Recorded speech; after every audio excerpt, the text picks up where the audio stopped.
Bem, queridos, chegamos ao final do módulo 9, mas nós não conseguimos abordar Eclesiastes. Nós estamos devendo para Eclesiastes. Nós fechamos em Salmos, Provérbios e falamos também sobre Cantares, ok? Muito bem. Então eu trouxe aqui um resumo bem pequeno sobre os pontos mais altos de Eclesiastes, mas a irmã me lembrou que eu falei na última aula que os irmãos poderiam, nessa aula, colocar suas perguntas, suas dúvidas, e pode fazê-lo agora, ok? Deixa só acabar de entrar a galera que está faltando aí, para a gente efetivamente começar. Bem, pessoal, abra sua Bíblia em Eclesiastes. Queridos, olha só, o livro de Eclesiastes é o terceiro livro da trilogia de Salomão, certo? Bem, nós damos aula sobre os livros poéticos. Nós falamos que os livros poéticos são 5. Quais são eles? Não, peraí, ajuda aí, vamos lá, todo mundo junto? Os livros poéticos são 5. Quais são? Jó, Salmos, Provérbios, Eclesiastes, Cantares. Está chegando. Nós vamos tentar unificar isso aí, vamos lá? Vamos falar uníssono. Vamos lá, todo mundo junto? Jó, Salmos, Provérbios. Depois de Salmo, o trem desencarrega. Vamos lá. Jó, Salmos, Provérbios, Eclesiastes e Cantares. Salomão. Ok? Há mais um livro que também é poético na Bíblia. Eu tinha falado sobre ele. Ele não está elencado nesses 5 livros poéticos, mas ele também é construído de forma poética. Qual é? Qual? Lamentações de Jeremias. Nós não vimos ele junto com os poéticos, porque quando abordarmos os profetas maiores a partir da semana que vem, então nós vamos falar também de Lamentações de Jeremias. Entenderam isso? Mas muito bem. Falamos do livro de Jó. Jó é o grande sofredor das Escrituras. O livro de Jó, ele narra para a gente o sofrimento humano. O quanto um ser humano é capaz de sofrer. O Marcelo acabou de falar aqui sobre o sofrimento de Jesus na cruz, não é verdade? Mas, lógico, Jesus é Deus. Ele veio com uma missão, ele sofreu como homem, mas ele é Deus, ok? Diga, Jesus é dois em um. Ele é Deus e homem. Ele é Deus num corpo de homem. Entenderam isso? Fui claro? Eu não posso falar sobre isso agora. Vai ter um módulo lá na frente que a gente vai explicar só sobre cristologia. E aí vamos falar tudo sobre Jesus. Mas, agora, e os homens? O sofrimento humano de cada um de nós.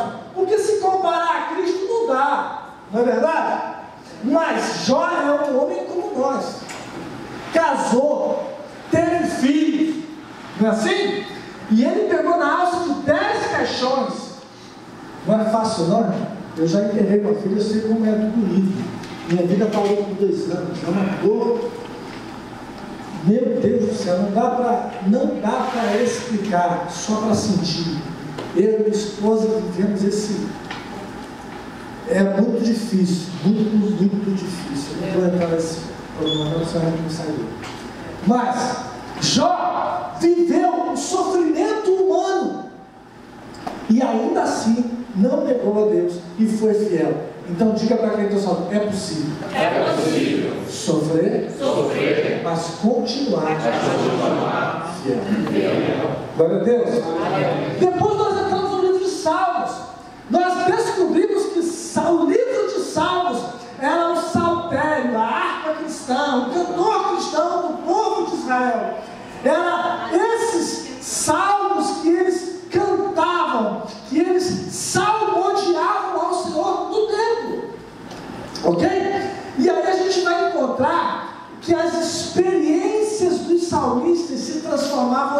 música em poesia e eram musicadas no templo. Só que o que eles cantavam, em suma, era as grandezas de Deus, falando do que Deus já fez, cantavam louvores a Deus, adorando a sua santidade, e cantavam as experiências deles com Deus. E aí a gente vai ver um rei, Davi, dizendo do seu pecado com Saulo. Imagina isso, um rei, um monarca maior, escrevendo: eu pequei, em pecado fui concebido, meus ossos envelheceram enquanto eu calei, e eu sou pecador desde o ventre. E depois ele dá esse poema para o cantor maior do templo, bota música disso aí e canta para o povo ouvir. Aí o povo vai ouvir os cantores do templo cantando em pecado do rei. Hoje a gente vê na contramão. Os homens querem esconder o seu pecado. Diga o pecado. Diga para quem está falando: o pecado só tem força enquanto está escondido em trevas. Aí o diabo brinca. Quer acabar com o pecado? Traz ele para luz. Diga o pecado. Na luz, ele se dissolve. Porque o diabo não pode ficar, ele não suporta a luz. Aleluia. Entendeu? Quer acabar com o pecado? Traz para a luz. Traz para a luz. Mas vamos seguir. E entramos em Provérbios. Em Provérbios, eu até falei isso aqui. Na semana parece que o nosso púlpito está lendo as nossas aulas. Porque no púlpito falaram muito sobre Provérbios esse final de semana. E a gente falou semana passada que a igreja precisava ler mais o livro de Provérbios. E eu vou ampliar essa nossa geração, a geração do século 21, essa geração da tecnologia de ponta, que aponta para pecado, essa geração do fast food, essa geração que perdeu as referências, essa geração que não é mais cristocêntrica, pelo contrário, é homocentrismo. Essa geração precisa, mais do que nunca, os pais, os educadores que saem em nossos colégios seculares, os professores, diretores de colégio, ao invés de ler o ECA, esse estatuto, eles lessem os provérbios, e lá vai dizer exatamente da contramão do que os psicólogos ensinam. Vai dizer: usa a vara, porque quem não usa a vara não ama ao seu filho. A Bíblia é radical na educação e na disciplina das crianças. Qualquer adolescente entregue a si mesmo se destrói. Não tem maturidade para lidar com uma coisa perigosa chamada liberdade. Querem dar direitos a quem não aprendeu a lidar com essa liberdade. Não podemos entregar. Alain, você deixaria o seu filho brincar com a sua arma carregada? Por quê? Ele não tem maturidade para lidar com algo perigoso. Liberdade é perigosa se for dada na mão de alguém que não tem responsabilidade e maturidade para lidar com ela. Você está entendendo? Deixa dois adolescentes de 14 anos juntos, um menino e uma menina, no escuro, sem ninguém olhando, vê o que vai dar depois. Dois pompinhos, aí daqui a pouco a barriga cresce. E não tem maturidade, porque é uma criança fazendo outra criança. Quem vai criar? Os avós. Mas vamos seguir. E Provérbios tem recomendações maravilhosas para pais, para filhos, para maridos, para esposas. Irmãos, tem para todos os gostos.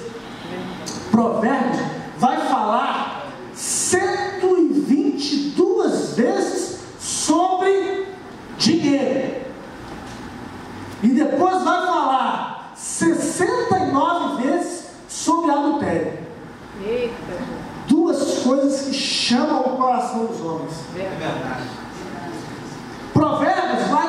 Provérbios 29 vai dizer assim, ó, o homem, depois de ele dizer tanta coisa, o provérbio vai falar assim: filho, ouve a instrução do teu pai, obedece a doutrina da tua mãe. Que coisa linda! Isso é Provérbios. Provérbios, lá no capítulo 29, vai dizer assim: o homem que muitas vezes repreendido, endurece a cerviz, será quebrantado de repente, sem que haja cura. Eita! Aquela pessoa indeterminada, que está ano após ano, dia após dia, semana após semana, está sendo repreendido, está sendo arguído, mas não muda, não quer mudar. A Bíblia vai falar: olha, o homem que muitas vezes repreendido, endurece a cerviz, síndrome de Gabriela. Eu nasci assim, eu cresci assim, eu sou sempre assim. Aí você completa e vai para o inferno assim. É isso aí. Muito bem. Depois entramos. Aliás, eu devia ter falado isso antes. Nós pegamos a trilogia de Salomão, que a gente chama de trilogia de Salomão. Salomão escreveu 3 livros poderosos. Ele escreveu Cantares, Provérbios e Eclesiastes. Na nossa Bíblia a ordem está inversa.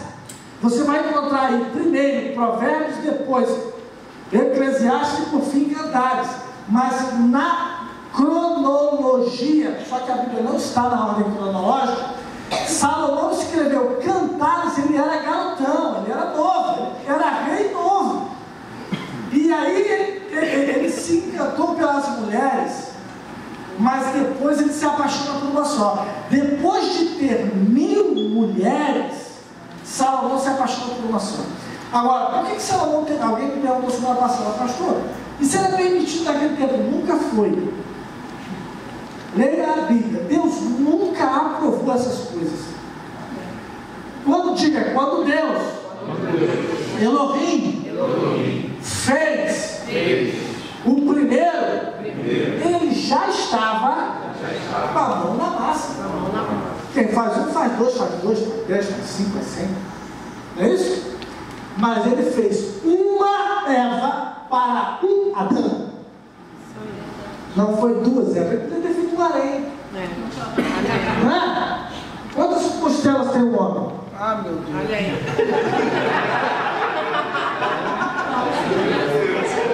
Ele só usou uma. E quem é marido aí? Quem é marido? Levanta aí. Aliás, levanta o dedo, vai. Tira. Aliança. Quem é marido sabe, irmão. Ser qualquer marido. Agora, seu marido, que Deus prescreveu na sua palavra, irmãos, de uma só já é quase impossível. É verdade. Isso aí. Para ser um provedor, o que governa a sua casa, o que exemplifica os filhos, o que provê, o que protege, aquele que é o sacerdote da sua casa. Não deixa para a mulher, não sei coisa de mulher buscar Deus negativo, é você, mano. Olha aí. É você que tem que ser o sacerdote. Eu digo mais: muitos lares a mulher tem que se levantar porque o homem não está nem aí para Deus. E olha, ouça isso: toda vez que você, marido, negligencia o espiritual, você abre uma brecha desse tamanho para o diabo entrar. Porque a mulher, por natureza, foi criada emotiva. Sentimentos e emoções afloram, e nós, homens, devemos ser guiados pela razão. O homem, na Bíblia, ele funciona dentro da família como o Supremo Tribunal Federal. A mulher é as primeiras circunstâncias. Quando não resolve, aí vem o Supremo. E o Supremo está definitivo. É assim que a Bíblia ensina. A mulher edifica. Por que edifica? Mas o homem governa. Ok? Eu conheço uma pessoa que se separou pelo motivo mais absurdo. Não porque a gente não se dava bem. Teve adultério? Não. Vocês? Não. Não, a gente não combina. Não, pelo amor de Deus. Isso é absurdo. E o detalhe, eu não posso falar sobre isso, Jesus. Fala, amor. Vocês querem ir embora. E aí a aula vai embora. Muito bem. Mas. A gente precisa. Teve um seminário de família aqui.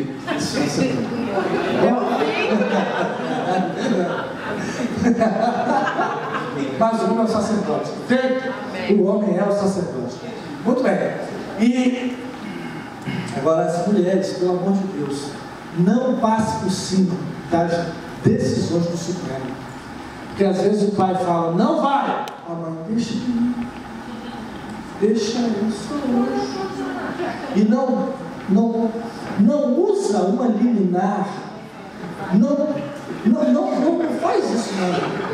Não usa aquela hora que a guarda está baixa.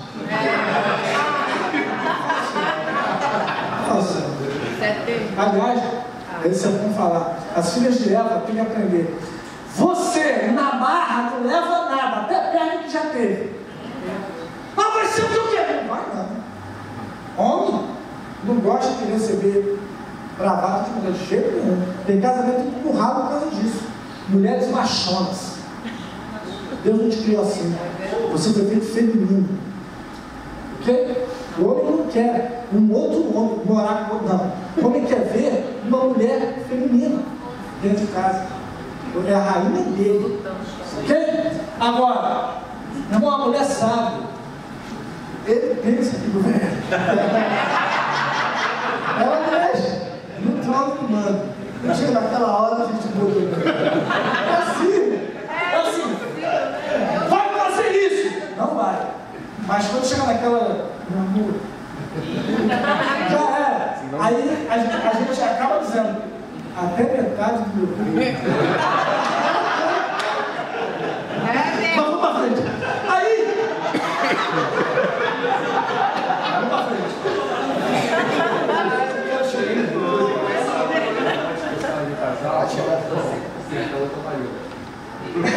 É verdade, isso aí. Numa discussão entre um casal, uma pessoa sempre certa, a outra é o marido. É isso aí. Meu Deus. Olha, que coisa séria. Agora, sim. Só que Salomão escreve o livro de Cantares porque ele se apaixona. Depois de ter 1000 mulheres. Não, isso é sério. Eu falei de homens aqui por causa disso. Salomão aprendeu em casa. Davi teve 37 mulheres. Aí depois Salomão só fez a mulher. Não teve 1000. 1000 mulheres. Mas depois de ter tanta luxúria, ele se apaixonou por uma só. E essa uma só era camponesa, era uma mulher do campo, era uma matuta. Entendeu? Detalhe, essa mulher, ela era plebeia, ela era da plebe, ela era do povo, ela era rica, era filho de rei. E um detalhe, mais importante, ela era negra. Ela era pobre, do povo e negra, mas ele se apaixonou perdidamente. Ela ganhou do coração do rei e custou a ele esse livro de Cantares. Ele vai dizer da beleza dessa mulher, ele vai descrever o seu amor e vai cantar em versos. O livro de Cantares é a ópera de Salomão. O nome dela? O nome dela? A gente não sabe. A gente só sabe que ela é sunamita. Ela é lá do sul. Mas o nome a gente não conhece. Agora, ainda bem, né? Ela é uma anônima da Bíblia. Olha para. Maridos, nossa, não é. Sua esposa está aí? Quem tem a esposa aqui? Levanta a mão. Tem alguns. Olha para a esposa, está aí do seu lado da sua vida. Entendeu? Vamos lá. E aí vem, mas a roda do tempo gira. E Salomão já é um cinquentão. Passou aquele tempo do garanhão. Ele agora é um homem centrado, um homem de minha idade, tem a minha idade. E ele está muito preocupado agora em mostrar ao mundo a sabedoria que recebeu. Ele vai mostrar ao mundo o quanto Deus lhe deu sabedoria. Agora não confunda as coisas. A sabedoria de Salomão, apesar de vir de Deus, ela é humana. Ela não é divina, ela é humana. Deus deu a Salomão a sabedoria dos homens, ok? Quem recebeu a sabedoria do céu foi Daniel. Aquele tinha a sabedoria divina, conseguia ler o que nos livros não se encontra, saber o que está por trás das leituras de Deus. Entenderam isso? Muito bem. E ele vai discorrer no livro de Provérbios a sabedoria.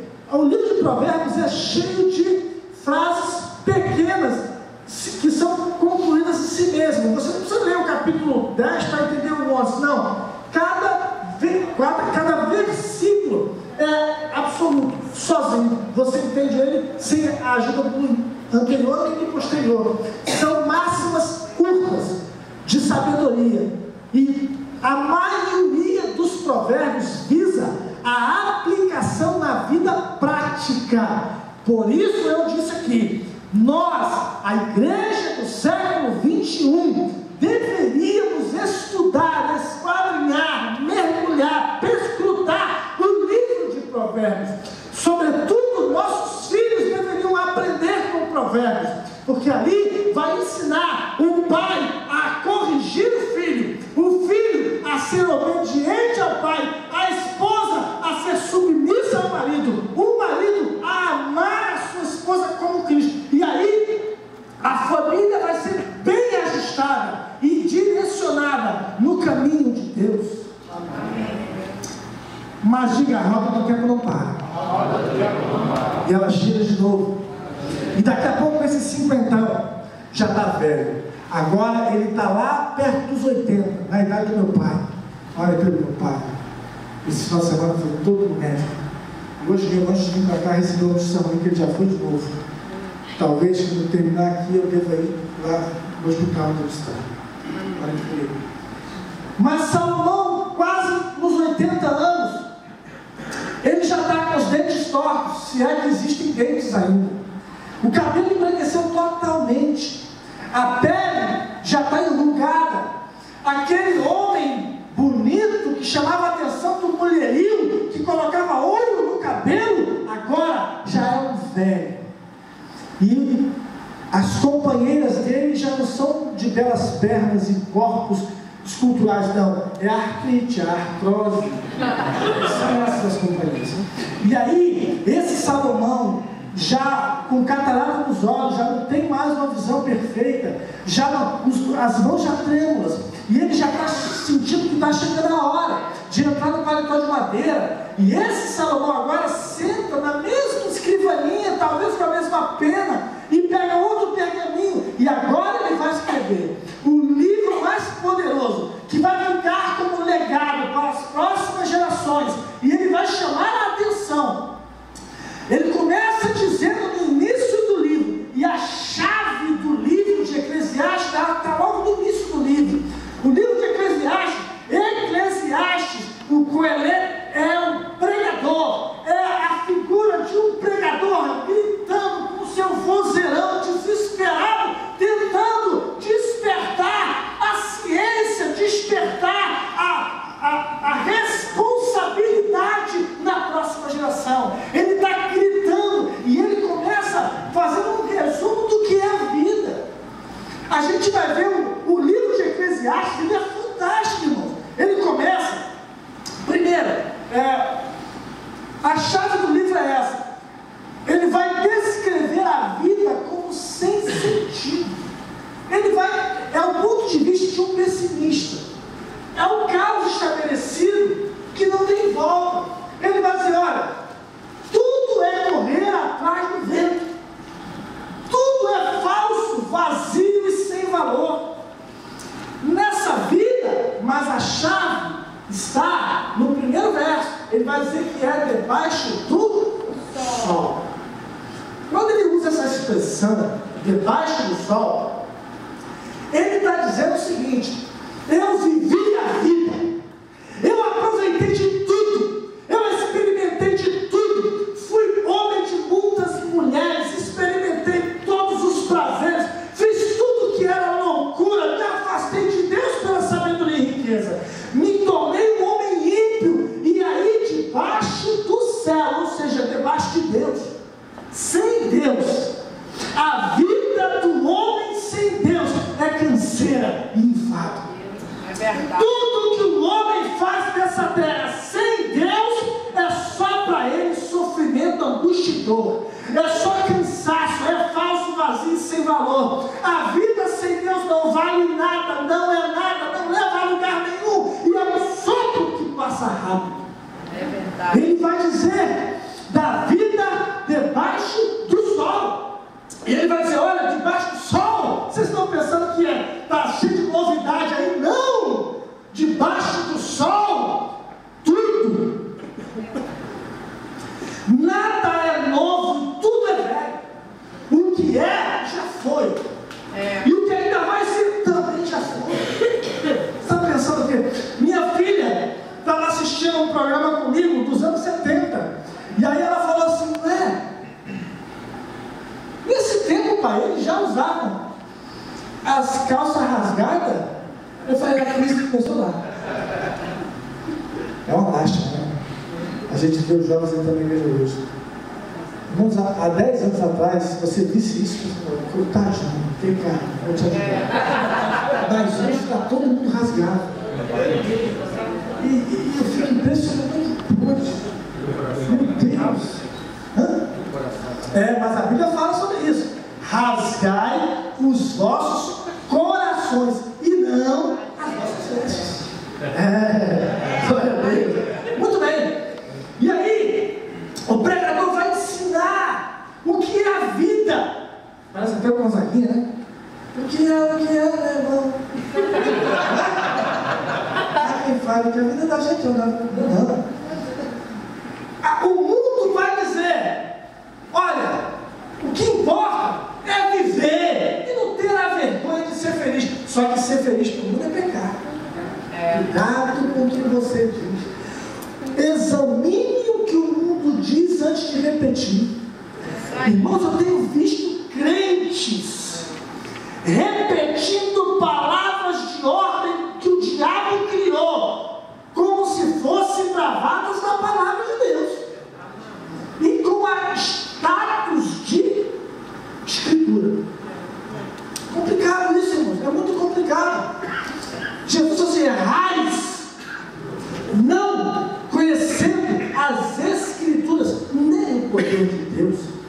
Nós vemos pessoas falando coisas que são completamente contrárias à palavra de Deus, se posicionando sem ter dimensão do que estão fazendo, comprando brigas que não era o contrário, era para estar no outro lado, assumindo como soldado do diabo. Por exemplo, há alguns anos atrás a gente viu o mundo inteiro vestir uma camiseta: eu sou Charlie. Porque os muçulmanos entraram lá e mataram todos os redatores do jornal. E eu vi crentes usando essa camiseta: eu sou Charlie. Aquele jornal lá da França, né? Que entraram lá, Charlie Hebdo. Entraram lá e metralharam lá um monte de jornalistas e mataram a metade. Resultado: o mundo começou a se doer. Poxa, que maldade! Não estou fazendo apologia aos muçulmanos, não é isso. Mas não é certo fazer isso, eu não apoio isso. Mas olha só, antes de vestir a camiseta e dizer eu sou Charlie, procura saber o que aconteceu para os radicais muçulmanos chegarem a esse ponto. Nada justifica o que fizeram, verdade. Mas espera aí. Esse jornal colocou charges, aquelas caricaturas, denegrindo, ofendendo, de forma tão pejorativa, tão ofensiva que eu não posso contar aqui. Eles colocaram 3 pessoas, uma fazendo sexo com a outra, de trenzinho, uma atrás da outra, vocês estão entendendo, né? Cada um nu com o sexo, um entrando no outro.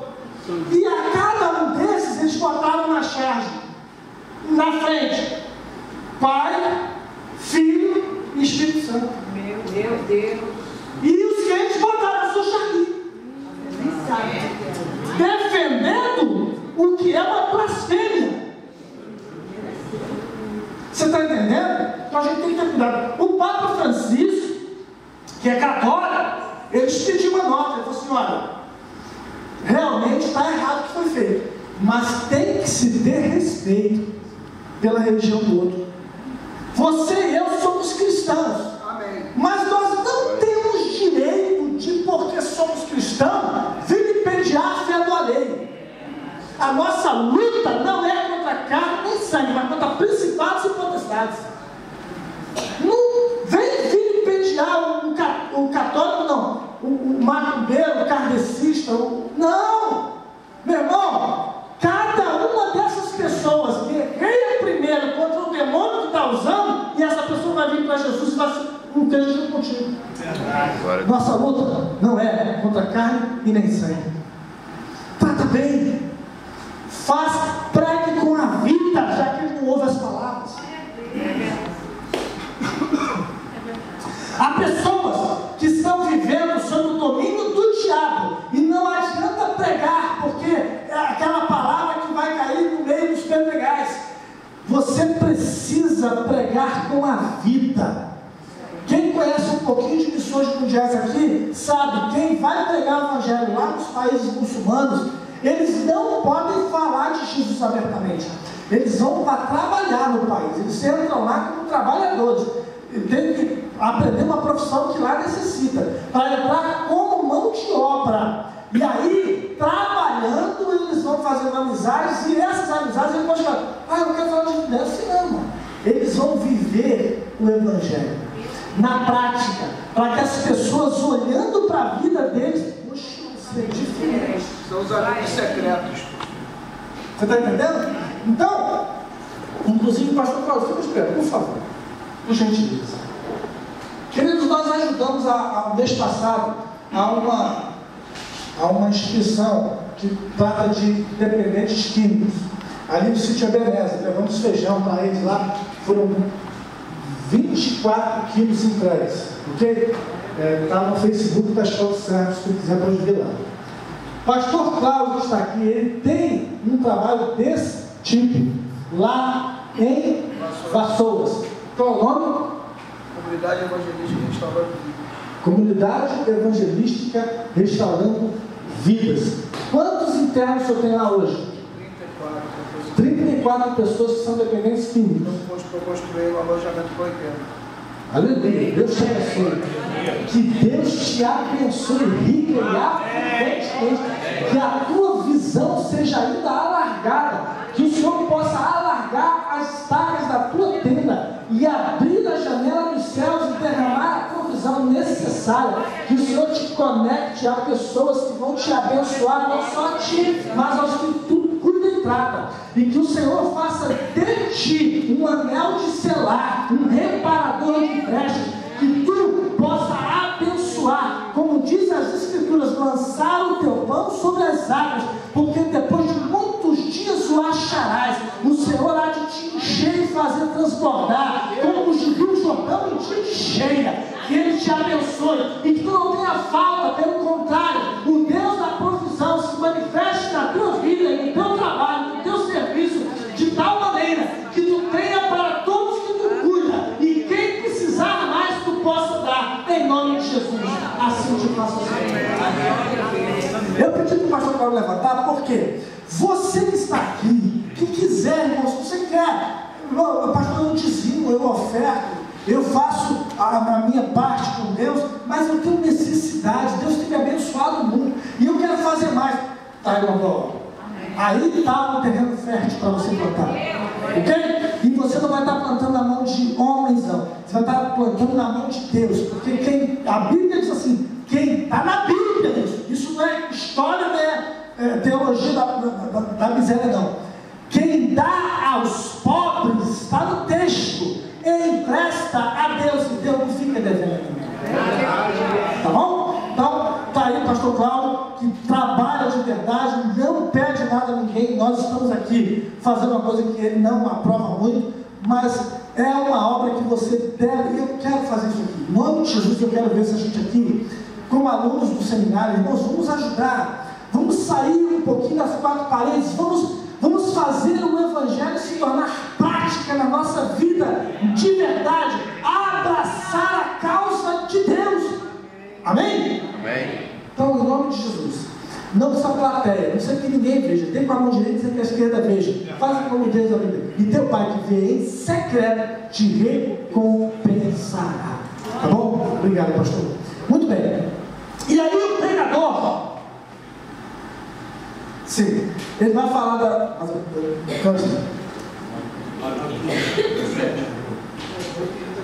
as perguntas. Não, pode ser.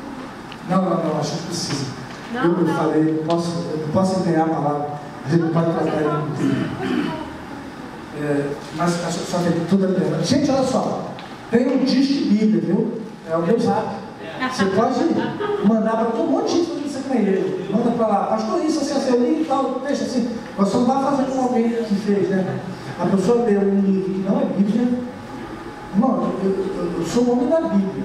Não vem perguntar para mim que porque o autor fulano, o cara está vivo aí. Não, me pergunta sobre Jeremias, Ezequiel, Daniel, Moisés, Davi, Mateus, Marcos, Lucas, aí eu vou te responder. Mas não pergunta sobre esses camaradas que está escrevendo agora, estão vivos aí, comendo arroz e feijão com a gente. Aí a ideia deles, aí é o que eles acham. E eu estudei teologia, eu não estudei arqueologia. Tem gente tirando coisa que não sei de onde. Tem pessoas colocando. Eu não posso falar isso. Não. Mas irmãos, é muito sério. A Bíblia diz que no tempo de Jesus havia os escribas, fariseus, saduceus e herodianos. Os saduceus diminuíam a lei, os fariseus acrescentavam a lei. E Jesus condenou os dois. Lá no Apocalipse vai dizer assim: aquele que acrescentar, eu vou acrescentar também sobre ele as pragas do Egito. Aquele que diminuir, eu vou diminuir o nome dele do livro da vida. Eu acho que esses pregadores estão tendo cuidado. Eu já falei para vocês aqui, eu dei um título para vocês, eu não posso ordenar vocês, mas eu posso dar um título que dei. Defensores, de novo, defensores, outra vez, defensores, defensores do texto, defensores do texto, ok? Por quê, pastor? Porque tem muita gente pregando o que não está escrito na Bíblia, tem muita gente pregando o que lê em outros livros. Meu irmão, eu tenho um compromisso com o que escreveu Isaías, Jeremias, Ezequiel, Daniel, Moisés, Davi. Agora, o que escreveu um comentarista A, B, C ou D, quando eu digo aqui, por exemplo, eu falei aqui sobre a verdade escondida, e aí eu trouxe aquela palavra que Jesus falou, 3 discípulos, um se oferece e 2 ele chama. Aí um dos que ele chama fala assim: mas deixa eu sepultar meu pai. Aí eu expliquei aqui o que é sepultar.